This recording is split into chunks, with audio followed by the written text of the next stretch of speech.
السلام علیکم ورحمۃ اللہ۔ درود شریف نماز کے اندر یا نماز سے باہر ہمیں کون سا پڑھنا چاہیے؟ بہت سے لوگ نماز کے باہر درود شریف پڑھنے کے متعلق پوچھتے ہیں کہ ہم کون سا درود پڑھا کریں۔ بہت سے لوگ وظیفے کرتے ہیں درود شریف کے، تو اس کے متعلق وہ پوچھتے ہیں کہ کون سا درود شریف پڑھنا بہتر ہے، ہم کون سا درود پڑھا کریں جس سے ہمیں فضیلت بھی زیادہ حاصل ہو جائے۔ تو آج کی ویڈیو میں آپ کے سامنے نماز کے اندر اور نماز کے باہر دونوں جگہ کون سا درود پڑھنا بہتر ہے، آج میں آپ کو اس کے متعلق بتاؤں گا۔ ویڈیو کو آخر تک دیکھیے، انشاءاللہ اس سے آپ کو کافی فائدہ حاصل ہوگا۔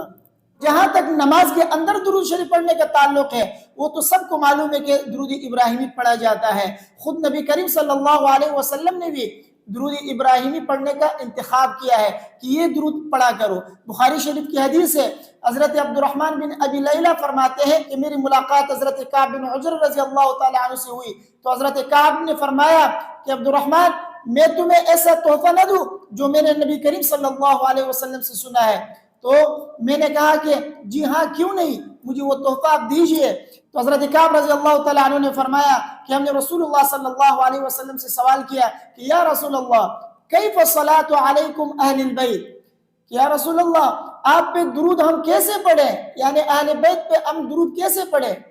فإن اللہ قد علمنا کیف نسلم، ہمیں تو اللہ تبارک و تعالیٰ نے سکھایا ہے کہ ہم آپ پہ سلام کیسے کریں۔ سلام کا تو ہمیں معلوم ہے، لیکن ہمیں درود کا پتہ نہیں ہے کہ ہم آپ پہ درود کیسے پڑھا کریں، آپ کے اہل بیت پہ درود کیسے پڑھیں۔ تو نبی کریم صلی اللہ علیہ وسلم نے فرمایا کہ درود یوں پڑھو، اللہم صلی علی محمد وعلی آل محمد کما صلیت علی ابراہیم وعلی آل ابراہیم انک حمید مجید، اللہم بارک علی محمد وعلی آل محمد کما بارکت علی ابراہیم وعلی آل ابراہیم انک حمید مجید۔ تو یہ حدیث میں ہے کہ نماز کے اندر باقاعدہ درود ابراہیمی پڑھا جاتا ہے۔ تو بہرحال یہ تو نماز کے متعلق بات ہوئی کہ نماز کے اندر درود ابراہیمی پڑھا جاتا ہے، اس لیے سب سے افضل درود یہی ہے۔ اب نماز کے باہر ہم کون سا درود پڑھا کریں؟ کیونکہ درود تو آپ کتابوں میں دیکھتے ہوں گے مختلف قسم کے درود مختلف الفاظوں کے ساتھ مذکور ہے، تو کون سا درود ہمیں پڑھنا چاہیے، سب سے بہتر درود کون سا ہے؟ تو نماز کے باہر بھی درود ابراہیمی کا پڑھنا یہ سب سے افضل ہے۔ وہ کیوں؟ وہ اس وجہ سے کہ درود ابراہیمی دیگر درود کے مقابلے میں ایسے کلمات پر مشتمل ہے جو دیگر درود میں نہیں ہے، اور اس میں کچھ کلمات زائد بھی ہے، اور یہ خود نبی کریم صلی اللہ علیہ وسلم کا فرمایا ہوا ہے، انتخاب کیا ہوا ہے کہ آپ یہ درود پڑھا کرو۔ تو اس سے معلوم ہوتا ہے کہ افضل درود یہی ہے، لہٰذا نماز کے باہر بھی یہی درود پڑھنا یہ سب سے افضل ہے۔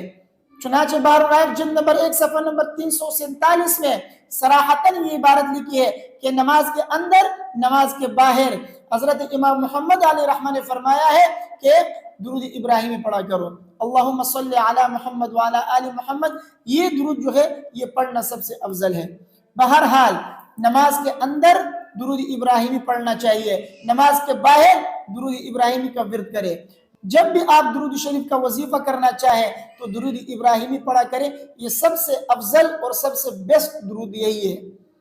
نبی کریم صلی اللہ علیہ وسلم کا پسندیدہ اور انتخاب کیا ہوا درود ہے، تو لہٰذا آپ جب بھی درود شریف پڑھنا چاہیں تو درود ابراہیمی پڑھا کریں، اور دوسروں کو بھی جو ہے درود ابراہیمی پڑھنے کی ترغیب دیں۔ مجھے امید ہے کہ میری باتیں آپ کو سمجھ میں آ گئی ہوں گی۔ ویڈیو کو اپنے دوستوں کے ساتھ لازمی شیئر کیجئے، مجھے اپنے دعاؤں میں یاد رکھیے۔ اگر کوئی سوال آپ کے ذہن میں ہے تو آپ پوچھ سکتے ہیں، انشاءاللہ اس کا جواب آپ کو مل جائے گا۔ السلام علیکم ورحمۃ اللہ۔